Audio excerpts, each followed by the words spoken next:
welcome to AWE. My name is Trish, aka Princess Trish. Today we are here with Mark Kuether, author of The Legends of Tidrin and a songwriter with the latest songs that he has written for something called the Trevor Project, which is a nonprofit organization whose mission is to end suicide among young LGBTQ people. Mark, thank you so much for being here. We're at the Marina in Sheboygan, which is one of his favorite places, is what I'm told. And again, AWE, it stands for a Wisconsin winner. Mark is definitely one of those people. Again, thank you so much, Mark, for being here. Yeah, thank you for putting this together for us. Absolutely. So I'm just going to get started right off the bat.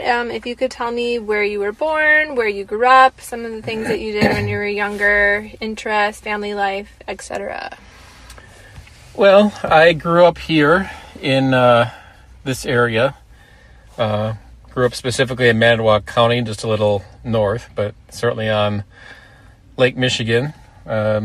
Spent 18 years growing up there on Lake Michigan, didn't move around. Manitowoc. Average person went to school, like most people do, I suppose. Had a natural interest in the water from being on the water all those years. So a lot of my interests throughout my life have stayed very water-centric.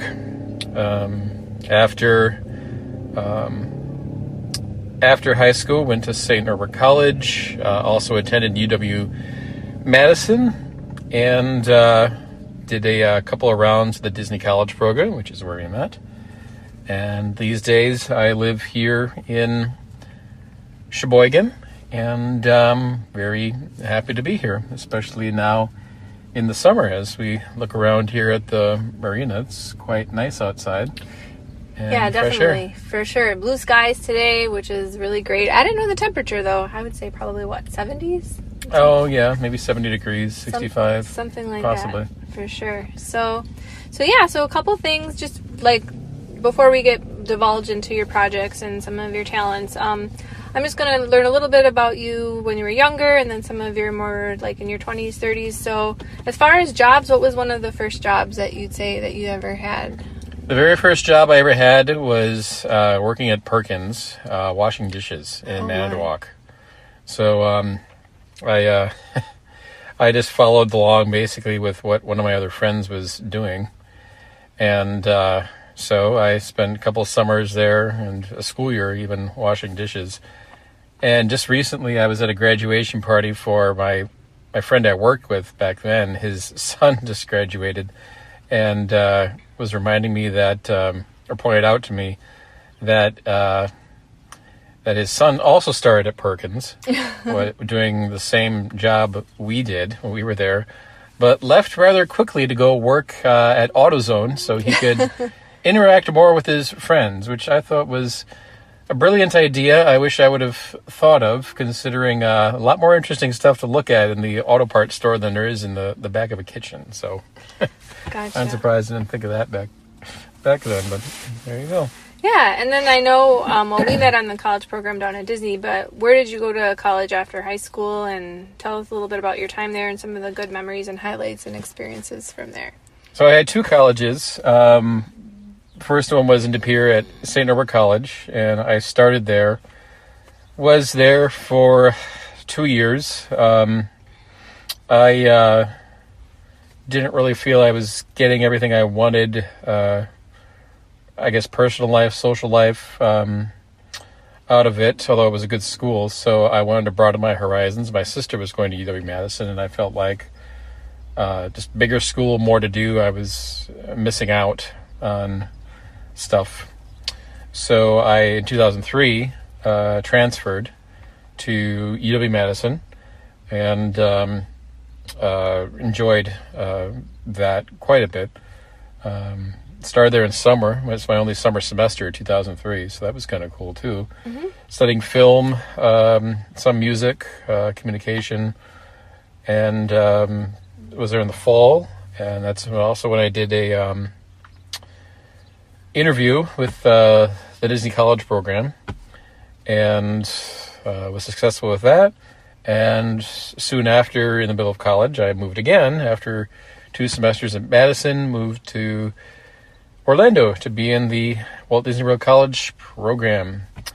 Worked at Epcot for 7 months, doing a whole bunch of things. And after that, I felt like, because that was about a year, so after that I moved, for various reasons, I surprisingly went back to St. Norbert, because I realized it was going to be a lot easier to finish there in a shorter amount of time, easier amount of work than if I were to put myself through the rest of Madison, although I love Madison very much, going to school there. But I had gotten a lot of what I needed out of those experiences, so I was okay enough to go back to where I had been. Lovely, lovely, yes, for sure.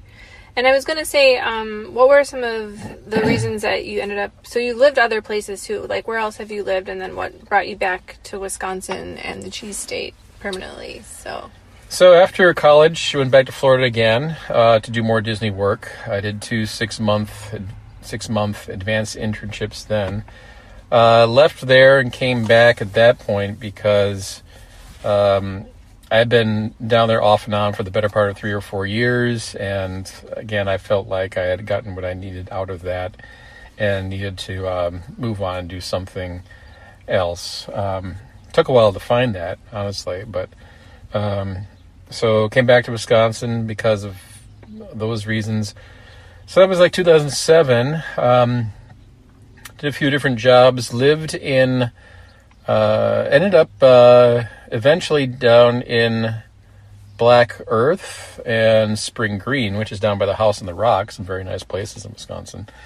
And had been there for several years. And I'm just trying to think. And at that point, I moved again out of Wisconsin. Speaking of moving around, moved to New Mexico because our office where I was working at the time shut down. They had another office available in a different state. They said they would move us. So I took advantage of that and spent 2013 in New Mexico in a place called Las Cruces, near, not that far away from El Paso. And at that point, I was there basically for a year, literally from January 1st through just after January 1st the following year, and felt I had gotten what I needed out of that too, and drove back across the country, moved all my stuff again, and came back to Wisconsin yet again. Every time I leave, I come back. And so that was 2014, and then after I met Travis, who is my partner, and after a good long-distance relationship of maybe a year and a half, I said, I'll move to New Jersey. So went out there. We were there for a year, and New Jersey is not Wisconsin? No, neither is New Mexico. Yeah, neither is New Mexico. And quite different. New Jersey's fun, though. Great restaurants, great food. You'd be surprised. Very good food in New Jersey. And lots of diners everywhere, diner restaurants. Fabulous, fantastic restaurants. And I lived near Princeton University, and got to walk around there quite a bit. That was cool.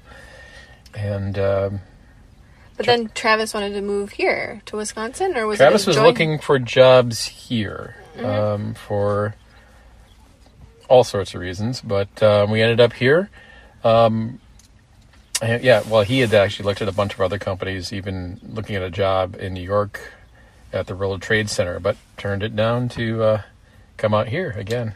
Yeah, that's great. So as far as like living here, so another part of the podcast is to kind of highlight Wisconsin businesses as well. So I'm going to go ahead and give a couple questions as far as what is interesting in Wisconsin, some of your favorite stuff.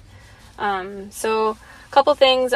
What is your favorite restaurant, I would say, to start off with in Wisconsin for sure? I thought you mentioned to me earlier a supper club, something like that. So locally, I mean, there's a supper club here that we go to most often called Rupp's. In fact, it just got bought and they're going to renovate it.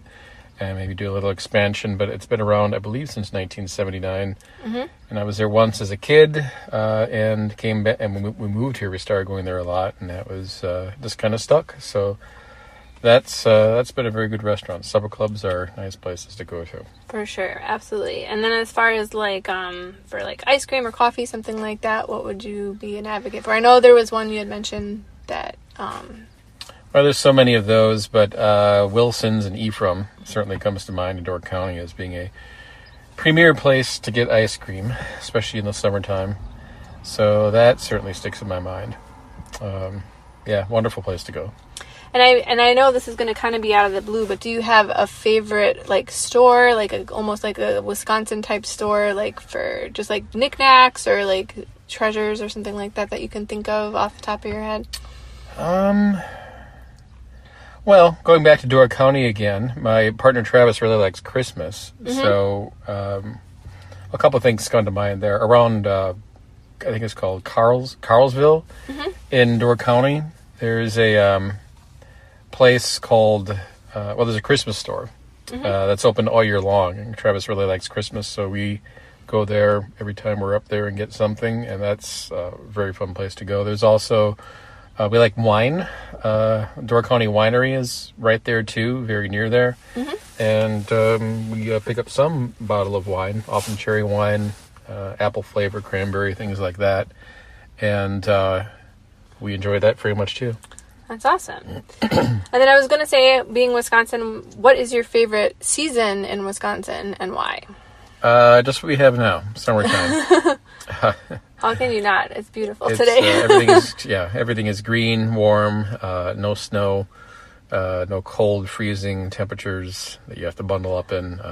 Right now. This is perfect. And this is going out of the blue too, but have you gone to any fests? Like, do you have any fests? Like, I know they have like Cheese Fest just recently happened up in Little Chute, but is there any fests like in the summer that you'd like to typically go to? Well, what comes to mind is Road America is nearby, and I finally went there for one of their major events over Memorial Day weekend.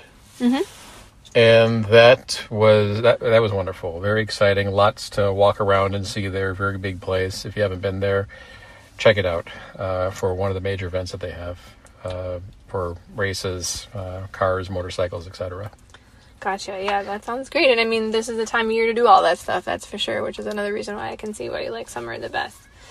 Which I will also actually segue into one of your favorite hobbies is why we're here at the marina in Sheboygan, is boating. Like, oh my gosh, I sound oh my gosh, boat, like that is such an thing to say is boat. But why do you like boating? What got you into it? What's your kind of boats you have? Like, probably my grandparents. My grandfather was a very big boater, and so I blame that, really. Being close to the water, it's kind of hard not to as well. So, I mean, water has a very relaxing, enjoyable quality to it. Who doesn't like water? Mm-hmm. So, it all, I think, grew out of that. And, in fact, recently, we were talking about this before, is I have a boat I've been restoring, which is like the one my grandparents used to have. And that's been a fun project, hoping to get that out here and give it a test in the next week or two. That's awesome. All right, and then moving on to the current things that you're doing now as far as your projects, your book, things that your hobbies and things you're passionate about. So I'm going to start with your book. When did you write your book? What did you base it off of? Where did you get the idea, kind of a thing? So I wrote my novel. It's called The Legend of Tidrin. And sometimes ideas come to you in a haphazard way or unexpected way, but I was just literally just walking through a parking lot at work on, I think, my lunchtime. Mm-hmm. And I was listening to a song, and just an idea sort of popped into my head. And it just kind of stuck there for a good 6 months until I finally put pen to paper to write some of it down. This was like mid-late 2011 into early 2012 is really when I started. A lot of free time on my hands at that point. Wasn't seeing anyone, had an apartment, no housework or other chores, living on my own. So I had a lot of free time. And what is it about? It takes place in Wisconsin, again, back to Wisconsin, in a place called Eagle River, very north end of the state. And there's It's a fantasy novel. It's about a young boy who wakes up in the middle of the northern Wisconsin woods. He has no idea who he is or why he is there. And in the book, we see him sort of fumbling around through high school trying to figure out exactly who and what he is. Doesn't turn out to be quite like everyone else, and it's sort of in a fantasy way that he's different. And it's told from his point of view. It's like his journal that he has written when you hold the book itself. So it's like you're holding his journal that he's written. And starts up in Eagle River, ends down in Spring Green, where I was living at the time, and ends on a bit of a cliffhanger. Writing a second book that's been taking forever, but it'll get done eventually. That's good. So that is how that got started. And another thing, too, for our listeners is that there'll be links to some of the projects that he's working on where you can buy his book and all of that, plus some of the businesses and cities he's mentioning. We'll put that up there, too, for people to check out. And then, so let's just get into your next project, or the Trevor Project. That's one of the things that you're working on. And ironically, it's Pride Month this month, and so we're hoping to get this podcast out there before the end of Pride Month. But if you want to tell us a little bit more about the Trevor Project and why that's special to you and important to you. Mm-hmm. Yeah, so Trevor Project is an organization that is working to help LGBTQ youth who are suicidal and trying to help them as best as they can, offering assistance over the phone and in other ways. It's been around for a while. And it just seems like, to me, it's a good cause. I was, this Pride Month, I wanted to write some music. It's a lot easier to do that now, even than just a couple of years ago, especially with the help of technology.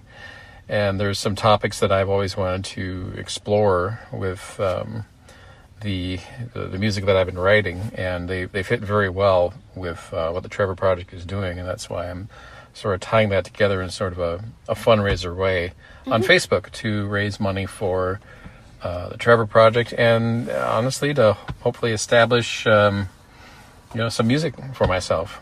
Yeah, definitely. Some more artistic, creative work.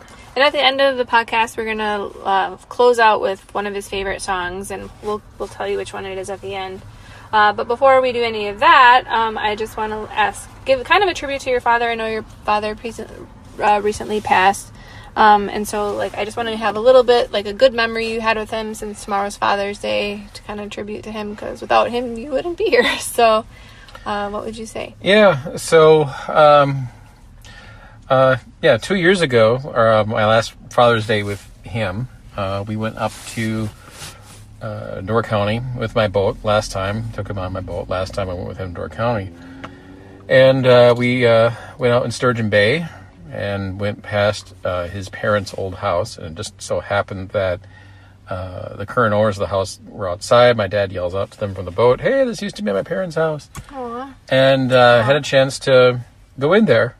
A couple weeks after that, it sort of followed up because they invited us to come back, and my dad was not well enough to go, but I did go up there and got to see the house again. That was really neat. But what my grandparents used to have there, they had a couple of boats at the house they had tied up at the dock, and the smaller of the two, I've always, for a very long time, I'd say at least 15 years, wanted to get that back or something like it, because it's something that disappeared on me as a kid when I was when he got ill. My grandfather got ill, and I always was sad that it went away, and it was a dream, a very long time, to get it back or one like it. And just a year ago, literally the day to my dad's funeral, I found one, and I've been restoring it in my dad's workshop. So that has been a wonderful sort of connection to not only boating, but also my dad and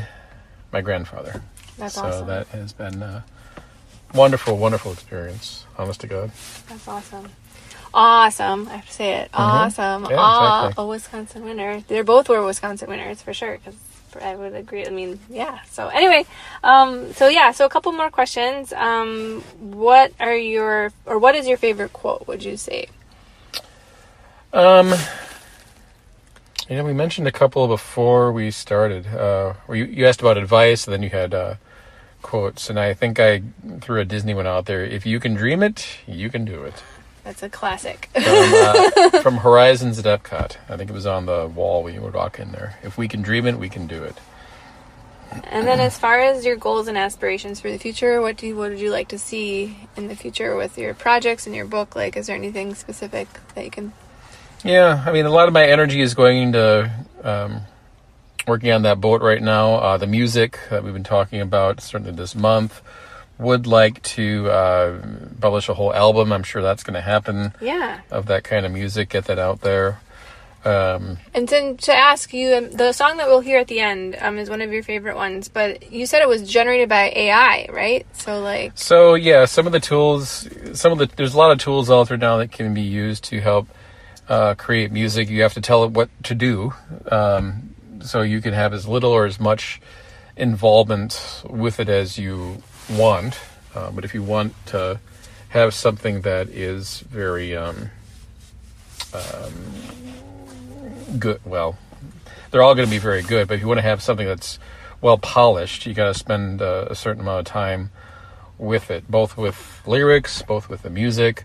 But the tools that are available now give you the ability to create what you want with incredible precision, which was not available to do just a handful of years ago. So that's been I'm sure very helpful for lots and lots of people. Yeah, and hopefully, like you said, you can get it on some bigger platforms. So if I can update the links as soon as we figure that out on the bottom, we can add those so that way people can check it out. And it seems to be taking off really well, which is great for you, so I'm proud. I was going to say, before we get to the song, I just wanted to ask if you had any life advice for our listeners, anything that you can say that, like, it can be as simple as, like, what you can, like, a tip for, like, cleaning, obviously not that, but, like, any kind of advice would you give our listeners, whether it be deep or simple? I think I would say just never give up on your childhood dreams. Yeah, I love it. That's great. So, we're going to go into the song. We have just enough time for the song. So, tell us a little bit about why it's your favorite off the album, where you can find it, all that. So, there's a fundraiser on Facebook. I don't know how visible it is beyond my friends, but it is called, the name of the fundraiser and the song is called If He Could Hear Me Now. You can actually go on YouTube, and I think if you type that in, If He Could Hear Me Now, you can find the playlist, that song, which both have the same name, and the campaign, which also has the same name. And you can donate, listen to the music, learn more. But yeah, this song is, this particular song that you're going to hear is the first one that I put out there, and it's talk about pride, how pride isn't just a celebration, it's about reflection. The path here wasn't easy for many of us, filled with moments we've kept hidden, truths that we didn't yet have the words for, in years where we felt like we had to perform a version of ourselves just to survive in this Pride Month. Sharing something personal, a song I've been writing for days, layer by layer, emotion by emotion. When I was 14, I go on here to say I listened to lots and lots of music, trying to find myself, find the truth, and it was often my only comfort in those times. Song is a message to my younger self, but I believe it will resonate with anyone who's looking back on their teen years and wishes they could have lived them more fully, freely, and more authentically. Well, I'm so glad you said authentically. That's like the perfect thing to say. So we have to say and that is so authentic, Mark. That's what I love about you. And I'm so glad you were here for my first Wisconsin Winter podcast. So yeah, thank you again for being here, and we'll definitely close it out with your favorite song. So if you guys want to stay tuned and listen, that'd be great.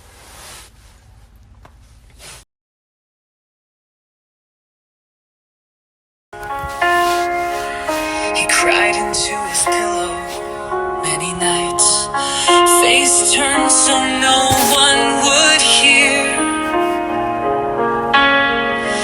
Just 14 with a headset playing soft, like a wall that guarded each tear. The boy they all thought was fine was slipping beneath the noise.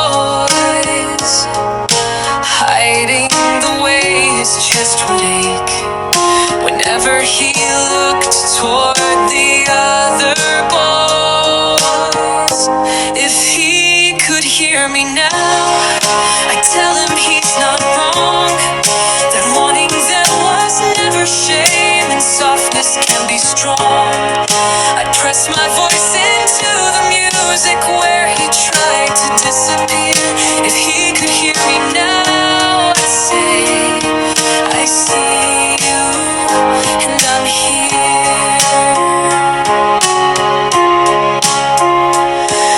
He searched songs for pieces of himself in melodies no one else heard.